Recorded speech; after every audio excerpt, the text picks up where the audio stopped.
श्रीमद् भागवत में मोक्ष पर्यंत परम धर्म का निरूपण है। अन्य जो पुराण हैं उनमें लोक धर्मों का ज्यादा बखान है।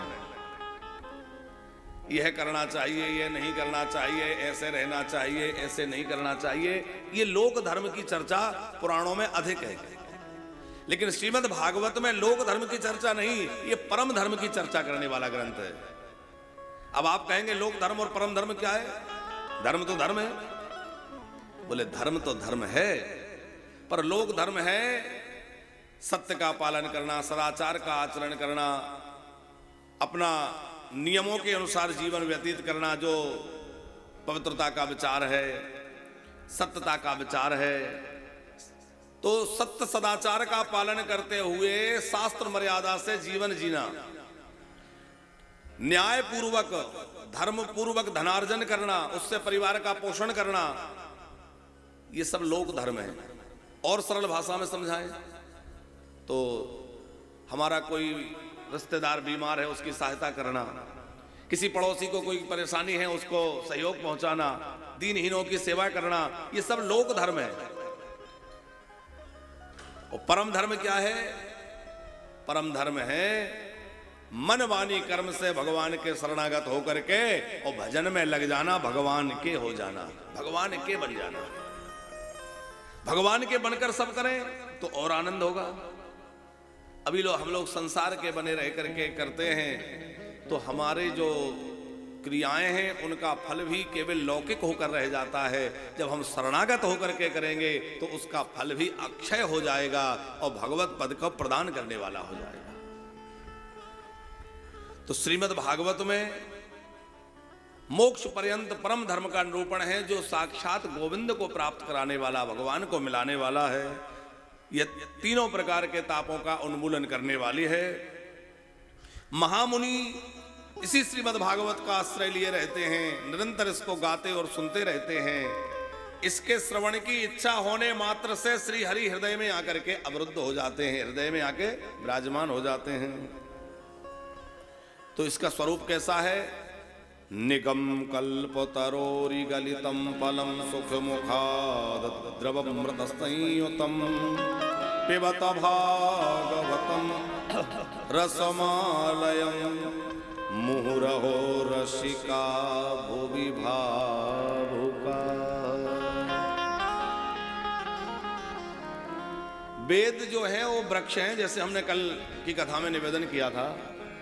वेद रूपी वृक्ष का जो फल है, हर वृक्ष में कुछ फल आएगा, तो वेद रूपी वृक्ष में जो फल लगा है वह क्या है? बोले श्रीमद् भागवत।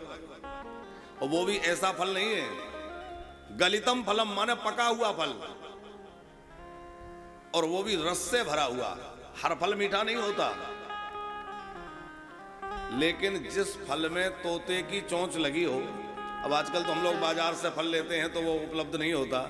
हमारी माताजी को याद होगा कि पहले समय में जब बगीचों में लोग फल लेकर खाते थे, वो फल आम का फल ढूंढ रहे हैं तो बोले जिस आम के फल में तोते का मुंह लगा हो। क्यों? बोले जिसमें तोते का मुख लगा है वो ज्यादा मीठा होगा। अब चाहे तो ये समझ लीजिए कि तोते का मुख लगने से वो मीठा हो गया, या ये समझिए कि वो पहले से ही मीठा होता है, तोता उसी में फल में चोंच मारता है जो पहले से मीठा हो। उसकी परख ऐसी है। पर तोते का मुख लगा हुआ फल निश्चित मीठा होता है। और भागवत में भी तोते का मुख लगा है। ये तोता विराजमान है, ये है सुखदेव। सुख माने होता है तोता, और श्री सुखदेव जी ने इस भागवत को गाया है। श्री सुखदेव जी के मुख से यह निश्चित है। इसका मतलब ये फल निश्चित मीठा है, क्योंकि तोता और किसी फल को मुख नहीं लगाता। तो इसमें कहा कि पिबत भागवतम। किसी ने कहा कि एक तरफ तो कह रहे हो फल है, दूसरी तरफ कह रहे हो पियो। तो फल को पिया थोड़ी जाता है, फल को तो खाया जाता है।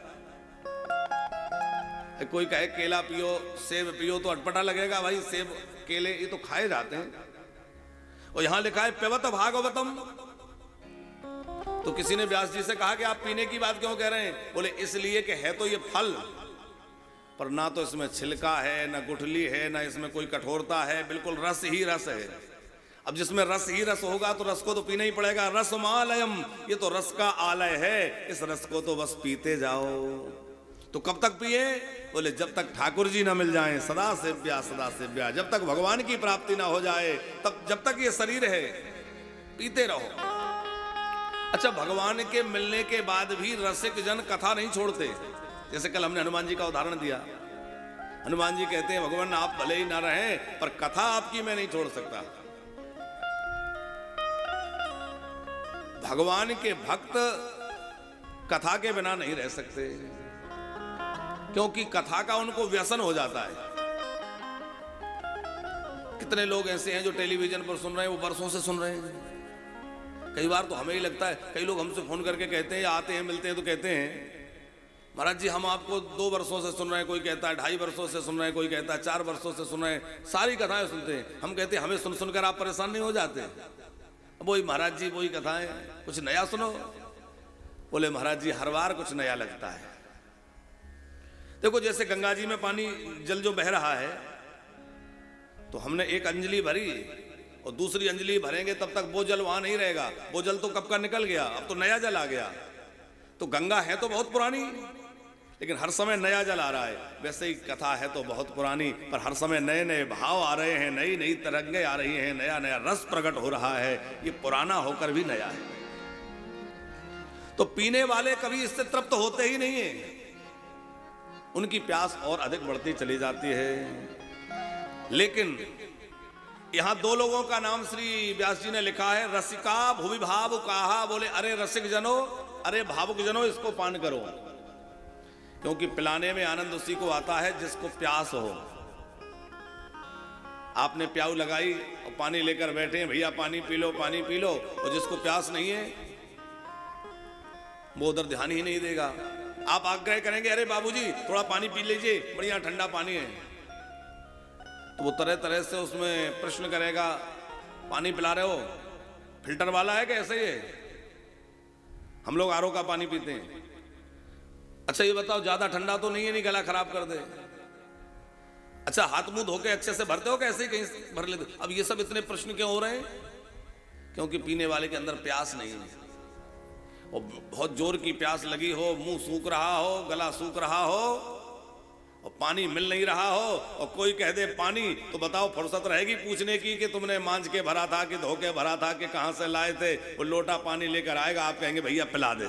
तो जो रसिक महानुभाव है वो ये नहीं देखते कि कथा कौन करवा रहा है, कौन कर रहा है, कहां हो रही है, बस वो तो ये देखते हैं ये रस बरस रहा है, बस इसको पी लो। वो तो पीने के लिए दौड़ पड़ते हैं, धावंती रस लंबटा। अरे काग वसुंडी जी कथा गा रहे हैं, भोले बाबा जाके बैठ गए और भोले बाबा बड़े आनंद से काग वसुंडी जी से कथा सुनते हैं। अब आप विचार करिए, देवादिदेव महादेव जिन्होंने मानस की रचना की, रचि महेश निज मानस राखा, वो सोचते हम तो इतने कथा के ज्ञाता हैं, हमें क्या आवश्यकता है? लेकिन नहीं, उस रस के बिना रह नहीं सकते। तो यह रस एक ऐसा है कि एक बार इसका स्वाद जिसको लग गया, देखो चाहे नाम जप हो, चाहे कथा श्रवण हो, कीर्तन हो, इसका स्वाद लगना अनिवार्य है। जिसको एक बार इसका स्वाद लग गया वो इसके बिना रह नहीं पाता। इसके अंदर इतनी मधुरता है, इतनी दिव्यता है कि जिसको एक बार स्वाद लग गया। हम लोग कहते हैं ना, कई बार हम लोग कहते हैं कि महाराज जी भजन में मन नहीं लगता, जप में मन नहीं लगता, क्या करें? तो मन इसलिए नहीं लगता कि हमें अभी उसका स्वाद नहीं आया। स्वाद कैसे आएगा?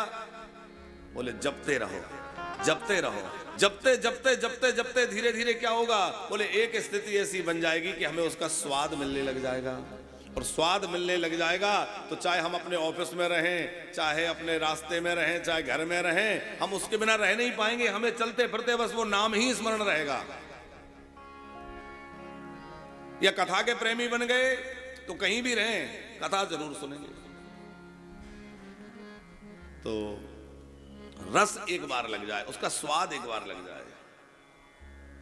रसिका भोवि भावुका, जो भावुक जन है वह इसका निरंतर पान किया करते हैं, रसिक जन इसका पान किया करते हैं।